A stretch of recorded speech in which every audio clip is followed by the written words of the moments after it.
What a big play that was for Robert Nelson to kind of seal the game for the Sun Devils. This is Chris Karpman from ASUDevils.com, Jared Cohen, Sports 360 AZ. But before that play, it was a really weird environment here. ASU was up. It seemed like they kind of had the game in hand, but that's how the fans and the team kind of approached it. Oregon State starts to come back a little bit, and they have an opportunity to cut the lead to a one-possession game, but a personal foul penalty moves them back. Then ASU blocks a field goal, and then the rest is history. It was really a big pivotal turning point in the game.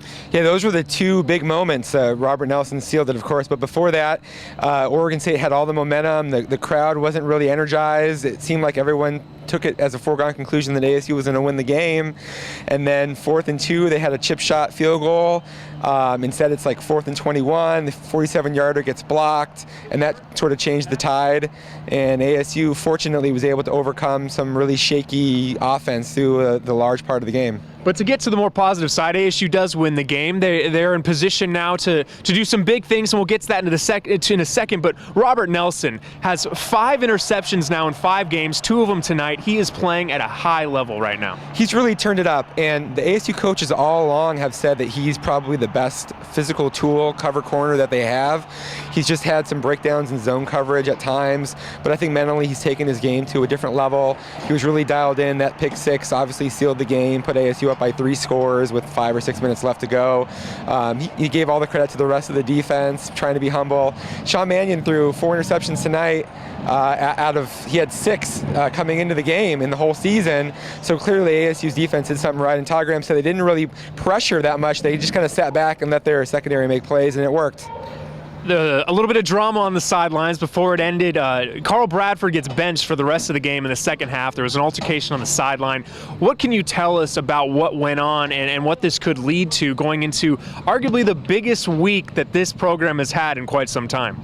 Yeah, that was wild. I didn't even realize it at the time. I just saw Kapili Conacetti in there for Bradford, and what happened was Bradford, apparently, according to ASU sources, got into an argument with Will Sutton on the sidelines after ASU had given up a touchdown on a long drive. Things got kind of heated. Jackie Shipp, the defensive line coach, stepped in to try to break it up.